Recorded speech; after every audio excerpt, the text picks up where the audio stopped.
Hi, everyone. It's really good to be here. My first time in Lithuania, and it's been fabulous so far.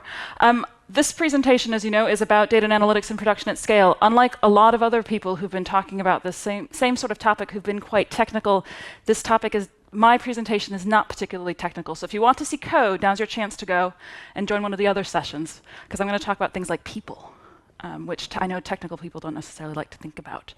And when you think about people, and why we're here in the first place, I think it's really important to remember that organizations invest in data because data-driven organizations, as named here as digital leaders, tend to outperform those that are lagging in their use of data and analytics. So that's why we're here, is because the work that we all do helps improve businesses, increasing their revenue, improving their profitability, etc. So how do organizations become data-driven? Well, you need to think about what the value is. Why are we doing this in the first place? What's the purpose? Is the organization geared up to understand the information that's being used? Do we have the appropriate change management processes in place so that when we do things like ask people to start to use information to make decisions, we can actually help enforce that change and get those cultural changes to happen? Well, oftentimes an executive has an idea, let's use some data. We want to become data-driven, or we want machine learning algorithms, or we want to implement artificial intelligence. You need to have some operational capabilities to do that. That includes people like yourselves, the technology that we've all been hearing about, some actual data, which can sometimes be difficult to get your hands on, and we also need to think about the governance around that. You then put all of that together, and you're able to produce some actionable insight. That may be some business intelligence to help with current operational processes, or it may be new insights that are used to change businesses, change processes, even change the underlying business model of an organization. Which then goes back to making that insight available to the business and driving that value. And this is a cyclical process. You can start small and then expand that outwards. Now, when you think about driving value from data, I'd like to think about it as an insight journey that organizations are going on. So think for a minute about how decisions are made. A lot of decisions are made with instinct, not using data in the way that we think about it. There's lots of decisions that we all make every day. What color of socks are we going to wear? What type of coffee do we want to order? These are things that we're not using data. We're not looking at lots of complicated analyses. We're just going with our gut. We know what we like, and that's what we're doing. One step beyond the instinct is intuition. And this is your reports and KPIs that we all know and love, your counts of things, your averages of things. How many cars did I sell last month? What was the average price that they sold for? One step beyond intuition is intelligence. And so you're starting to look at correlations and patterns and trends, and starting to understand things perhaps like seasonality. One step beyond intelligence is then prediction. You're no longer looking at what happened in the past, but looking for the future. What do you think would happen if you did X given these previous circumstances, or what would happen if you did Y? One step beyond that is optimization, and that gets into some of the really exciting world of machine learning and AI, etc., that I think all of us like to talk about. But I think it's important to recognize that organizations in which we operate might think that that's what they want. They want all sorts of optimization solutions. But actually what they need is some data automation, because there's a lot of people that are copying, pasting things from one system to another. Automating that bit of copy pasting work actually will provide a lot of value to the business, even if it's not particularly sexy from a data point of view. You can sort out some of the data automation challenges. You can then get credibility to invest in some decision automation, which is where we get to the sort of more exciting data science type work. But in either place, you need to think about what are the skills that you need, what are the technology that you need to do that. So let's think about the roles for extracting value from data. Well, it starts with some people in the business that have a recognition that they think that data can help them do something, however something is defined a bit better, whether that's in improving business processes or informing business decisions. You've got a business intelligence team that maybe is used to measuring and visualizing business performance. Business intelligence team, it may also be people in finance who tend to love their Excel spreadsheets. Now you end up with some data engineering and DevOps skills, and they're more focused on how you transform data into a usable format fast and efficiently, trying to play nice with other business technical teams to give them access to those underlying databases where data is stored from operational systems, and work with them on insight integration. So you get the data, maybe it's transformed, and some reports are generated for some business leaders. It's fantastic. Maybe people want this automated on an ongoing basis into a particular system which they log into 3 times a day. So the data team has to work with business technical teams so that the business can get the insight that they need. You'll notice that there's not data science on here, and that's because in the insight journey, those earlier stages, you don't need data science skills. And if you do take a job as a data scientist in an organization that is in that earlier part of the journey, you're going to end up getting really bored because you're going to just be producing reports of things. But let's say that you're working for an organization that's beyond that. And this is where data science can get quite exciting, working quite closely with the BI and data engineering teams to develop those algorithms, get those results fed into the way that's appropriate for the business, whether that's a visual dashboard in something like Tableau or Click, or whether that's making sure those numbers are fed into via APIs, any system that requires that sort of integration. So great, that's a sort of high overall concept. As a data team, how can you be structured? And one of the things that I did whilst at Cox Automotive was experimented with different types of data team structures. When I joined the business, I was fortunately given a blank sheet of paper and a budget, and the remit to just figure out what we needed to do and do it. And I identified that there were lots of analysts that were siloed in the business. Different teams, normally sort of 1, maybe 2 people if they were lucky, just basically responding to ad hoc requests that came in from a particular business area. They were typically reporting into a manager that didn't know anything about data. They didn't know what they didn't know what that person did. They didn't understand the technologies, but they needed to report in somewhere. So I found those guys and I brought them together into a centralized team. And that really helped establish a culture within the data team, helped give those analysts a home. We invested in training, developed sort of a high morale team, and it worked for quite a while as we were sort of getting things up and running, because a lot of the work was focused on let's find the data, let's get it into a platform, and then let's see what we can do with it. But our business colleagues were struggling a bit because they felt that data was just a cost center, and they weren't getting the same level of service, or they perceived that they weren't getting the same level of service that they had with a decentralized model.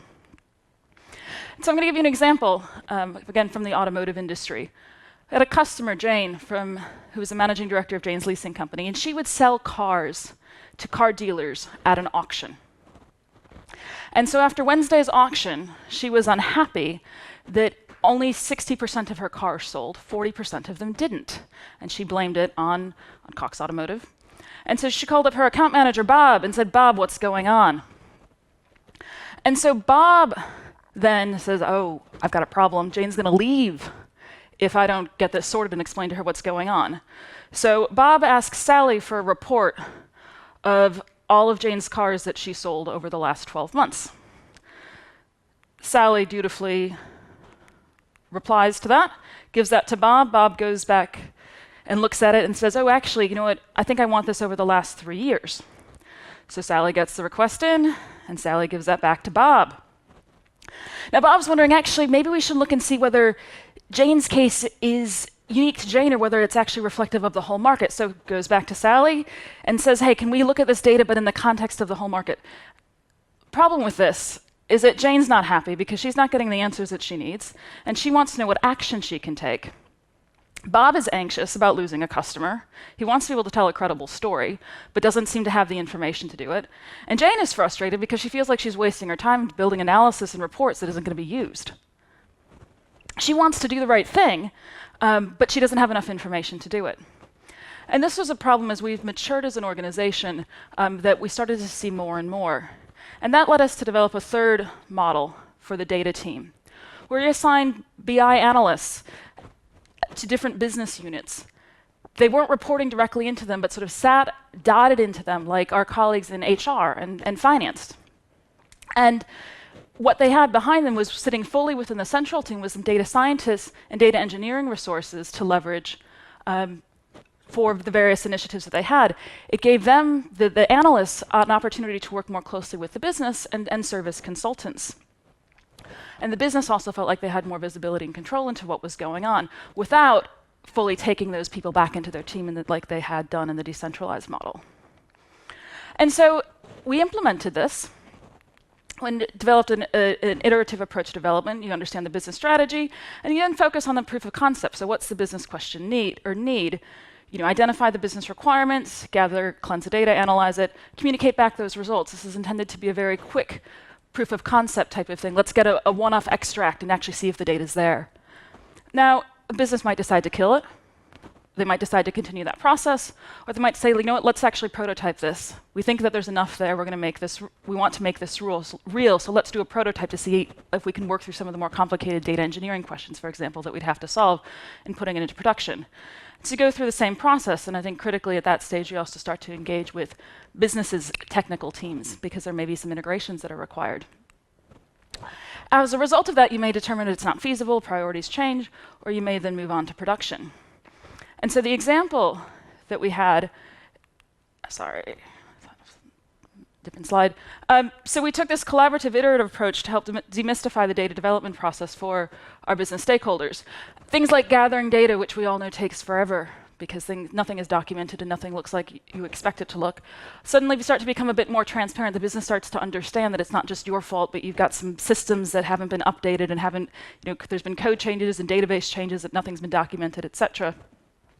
And also helps with the cleansing data and having that conversation. Well, this data isn't particularly clean. How would you like us to handle cleansing it? Do you consider this to be an outlier or not? And so it helps facilitate that sort of discussion. And that allows data teams to work on more meaningful work. So that example, back to Jane, what Sally was able to identify is that Bob's concerns were similar across the sales team. We were getting different requests in from different salespeople, all sort of trying to understand why the performance wasn't expected by their customers. So brainstorming with the data within the data team, Sally realized that a better solution would be to inform customers of the likelihood that their car would sell at auction before the auction, not after. No one had asked us to do a prediction. But if you could tell them what the likelihood of a vehicle selling before the auction, when they can still change the reserve price and see what that impact of price would be, that would be pretty cool. That would be pretty useful. That would be pretty actionable insight. Bob's relieved that he's got something that he can take to the customer that's a bit different than the competition and reduce the number of complaints that he has to deal with. And Jane is really happy because now she's got control over her performance and she's got visibility into information which she didn't have before. And so that change in process and that change in operating models allowed the data team at Cox Automotive to work on more meaningful work instead of just churning out requests after request. Now, that's not to say we don't get ad hoc requests. A board member may say, we're looking at some top secret thing, and I need this analysis done, please. And I think for us, when we were to get a grip and a handle on those ad hoc requests that we would get, it was really useful to put in place a help desk tool. We used Zendesk, which is very light touch to manage a shared inbox. And that gave us the opportunity to collect the information about who was requesting things, how long it took us to respond, et cetera, and started to provide visibility to that we could then communicate just how busy we were, or how many good requests or repetitive, sort of useless requests we would be getting in. So that's sort of getting things up. You've gone through that iterative process and you now want to put things into production. How do you do that? Well, when you think about realizing value from data, there's two things that need to be thought about. There's the technical side of things and there's the people side of things. And I am going to talk a little bit about the technical side. Within the data team, and within data teams that I've worked with, people care about different things. Data scientists, business intelligence analysts are concerned with focusing on the logic. They write trying to solve that business problem as fast as they can.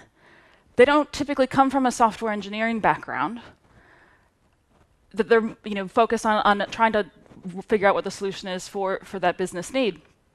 Data DevOps engineers, they want elegant, beautifully written code that's very easy to test, that enables them to fix things in discrete chunks without having to do massive testing over a whole long chunk of code. Easier to debug things when things go wrong, and it's much easier if that's how they receive code.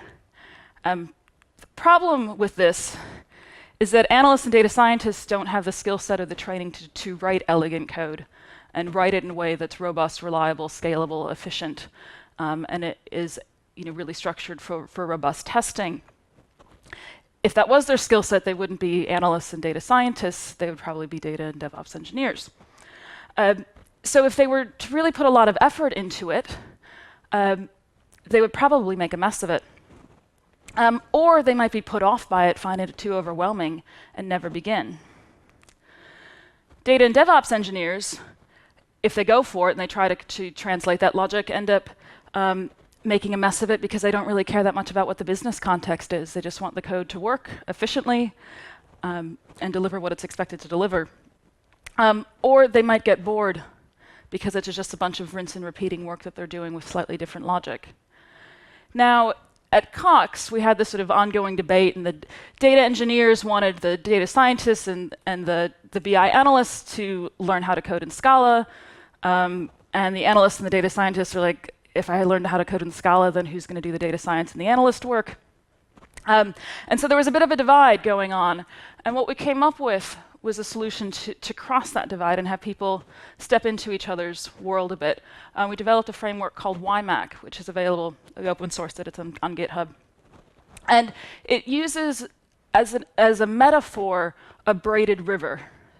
It's named after the Waimakariri River in New Zealand, which is a braided river, and it's very common in New Zealand. You can see what it looks like. And we thought it was a good metaphor for data flows and how data needs to flow through a system when you're looking at big data applications in production. Effectively, it enables analysts to write SQL-like code that's then put into a Spark wrapper, enabling that SQL code that analysts write to be put into chunks that enables then the data engineers, DevOps engineers, to manage the orchestration of those chunks of code. They don't have to write the business logic, though. They just have to deal with these chunks that are in Spark wrappers. And what we found that this gave us was that it saved us time and how long it took us to put things into production. New data pipelines, new data models, we're talking about minutes to hours instead of days to weeks. It enabled our platform to run more efficiently because it was easier for the engineers to optimize it. And everyone was happier because they got to focus on the type of work they wanted to do, and they were delivering things faster, and the business was happy because they were seeing results more quickly. So I encourage you, if this is a problem that is resonating with you, take a look and feel free to download it, contribute to the code base, etc. So if we looked at then the pattern for technical implications, sort of how those processes worked, what does a tech stack look like? And again, these are patterns that have been discussed throughout the conference over the last 2 days. You get data in from production systems. There's lots of ways to do it. There's lots of tools. It goes into a data platform. There needs to be some sort of data catalog or data dictionary, some sort of reference guide that tells you what data is coming in, where did it come from, if there's any permissions or rights around it, is there personal data, how long do you need to keep it, and really importantly, the business context. It's not useful for an analyst to know that there's a data field called int_490 with levels A, B, C, and D unless they know what int_490 means and what A, B, C, and D mean. You get the data in a data catalog, and at Cox what we did was we set that up almost as this screen that all data had to go through before it would enter into the platform. So it was a live, living, updated data dictionary that was then accessible in Tableau for any analyst that wanted to understand what data was available. Then you've got data storage, whether you're in AWS, whether you're in Azure, whether you're in Google Cloud, or whether you're on-prem, you need some sort of storage to enable you to process this data. So the range of tools and technologies that are out there. And then again, applications. And which applications are relevant are really going to depend on your business need. So I'm not going to advise you and say what tools and techniques you should learn. There's been lots of other conversations about that over the last couple of days, looking at particular use cases for particular types of technology. The important thing, though, is it's one data platform that can be accessed in multiple ways, whether that's through visualizations that are ultimately then surfaced for business users, or whether it's in batch data because colleagues in finance love their Excel spreadsheets, or whether it's through APIs to enable system integrations, or really importantly, whether it is with the data science analytics sandbox. If you've built data models and they're robust and they're in production, you don't want people then necessarily recreating those data models in their analytics environment. You want them to be able to access the robust, reliable, tested data models that already exist, but to be able to do it in a way that won't break the production systems. Again, that pattern worked quite well because it meant that we were more efficient as a team. Sad news, though, is a business doesn't care about the elegance of your machine learning algorithm or the efficiency of your Spark code. I hate to be the bearer of bad news, but as someone that has spent a lot of time managing board members, managing chief executives, unless you happen to be fortunate enough to work in a pure tech company, I can tell you that eyes glaze over and people get bored, don't understand, and switch off, which is the last thing that you want to do if you're really excited about some cool analysis that you've just completed or something that you've just deployed into production. Because you have to think about, what does the business actually care about? How does the business realize value? They automate processes and inform business decisions to realize that value from the data. And they do that through the people. We get excited about the tech, but the general business cares about how the people are going to use the information, the insights that are generated. And as we struggled with this at Cox, after we'd gotten platforms in place, gotten the team together, et cetera, started to deploy things, we identified that there were people that seemed to really embrace what we had provided, and there were other people that seemed to dig their heels in and said, oh, the data's not correct. And then you walk them through it, you address every single nitty-gritty issue they might have with the data, and they say, oh, well, this is too hard to use. And you're like, well, your other colleagues don't seem to have a problem with using this. I'm not really sure how it's too hard to use. Oh, I need more training, so you give them more training. And it became clear that actually the real problem was that they didn't understand how to interpret the numbers that we were showing to them. Even if they were in the most elegant, in my eyes, or in our team's eyes, simple, easy to use, beautiful dashboard that tried to really make the numbers pop so they could focus in on exactly what they needed to know, it was still too hard. And so, being based in the UK, looked at some research that was done that said only 22% of the UK working age, adult age population in the UK is data literate. And it's like, ooh, maybe this is why we've got a bit of a problem. And lest you think that it's a UK only problem, a survey done across UK, across Europe, across Asia, and in North America discovered that 21% of 16 to 24-year-olds were data literate. 32% of senior leaders, these are the people running the businesses, are data literate. And 24% of business decision managers, i.e. middle management, is data literate. So there's a bigger challenge that we have on our hands than just getting all the tech working, getting the algorithms to run efficiently, being confident in the results.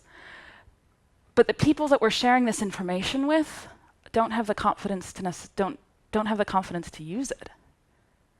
And this is something that was really hard for me to understand because I've been doing math, and since I was a kid, I've always liked it. I've got a degree in maths, and it's how I think about things. So it was really, really difficult for me to comprehend that other people just don't get it. But then I thought a little bit more and realized that people view illiteracy in data as a badge of honor. They boast about the fact that they don't use the math. If you've ever been to a restaurant where people look to try and divide up the bill between multiple parties, they look around the table, how do we divide this up? And then someone inevitably says, oh, I studied math, or I studied some technical field. I'll be the one that can divide this 5 ways. People also don't necessarily have the willingness to do it. This leads to people ignoring the data if they don't like what it says, or just not caring because they're really set in their ways, using that gut instinct for making decisions. Or they think that they know what they're doing and they misinterpret it. And correlation is something that people sometimes have a difficult time wrapping their head around. Now, to be fair to our business colleagues, we data people don't always do ourselves a great service in communicating results because we sometimes feel like we're under massive pressure to show that our work has meaning. And there's all sorts of tricks that we use to try and demonstrate that what we do is valuable and has a purpose, even if actually what we've discovered means that there's not really any results. Or we get really excited about what we've got and we want to let people know how meticulous we were in checking every single type of analysis with different assumptions, and we communicate multiple results based off of multiple models with different assumptions, and then want the business to decide which result is the right answer. Again, that leads to people feeling overwhelmed because they don't really think that that's their job. It's the job of the data team to figure out what the answer should be and to communicate that to the business. The good news is, though, amongst business decision makers, 78%, based on this international study, are willing to improve their data literacy. And that's something that I think is really exciting because there's people see that this is something that they need to upskill in. They just perhaps don't know how, are embarrassed to admit that they struggle with fractions and percentages. I mean, I know that I've worked with colleagues in sales who struggled with percentages, which was scary because they were on a percentage-based commission scheme. And I worked with colleagues in finance that struggled to understand percentages. There was a study that we ran, a marketing campaign, sent out 500 emails to customers, and 50 clicked through and responded, so we had a 10% response rate. We then sent out 1,500, and 100 people responded back on that second batch. So that was a response rate of 7. Overall, if you look at the 100 plus 150, 2,000, you're looking at response rate of 7.5%. And my colleague in finance didn't understand why it had been 10%, and then it went down to 7.5%, even though we went from 50 to 150 responses. And this was a senior person in finance. So don't underestimate people's numeracy or data literacy just based on their job title or the department function that they're in. But people are willing to improve even if they don't necessarily know that they have this gap. So how do we do it? How do you tackle this? Well, people need to understand why data is relevant and important. And it's not just because a member of the board said we need to invest in it. And it's not just because we think it's really cool. But they need to actually understand why, for their job, this is relevant to them. A lot of them think about math as something where there's a train that's leaving Berlin at 9 in the morning, traveling 150 kilometers an hour, and there's a train leaving Paris at 9:15, traveling 200 kilometers an hour, and they have to figure out where the train intersects in the middle. That's what people think about when they think about math. They don't necessarily think about it in the context of their daily work. So they need to understand, why is this important? You need to do some sort of assessment to be able to test where people are. And I think that's really important. We discovered at Cox and in various trainings that we led that having a training of people of mixed ability, say, here's a sales team, we're going to provide training for a sales team. You'd get 3 or 4 people that would always have their hand up, be highly engaged, ask lots of questions, and there would be a lot of people that would sort of check out and be a bit nervous. And that was because, as we dove into the details, they weren't quite as confident, they weren't quite as numerate as some of their other colleagues. So you need to assess where people are and provide them the appropriate training. And this isn't a once and done activity. A lot of organizations, when they look at training, think of it as a new initiative. We're going to train a bunch of people in X, we're going to run it for a month, 2 months, and then they move on to the next initiative. This is something that needs to be done continuously to upskill the existing workforce.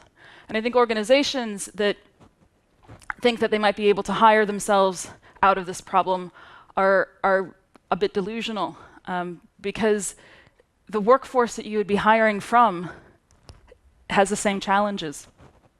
So it's something that needs to be done, reinforced often, to get this change through. Ready for questions? Thank you.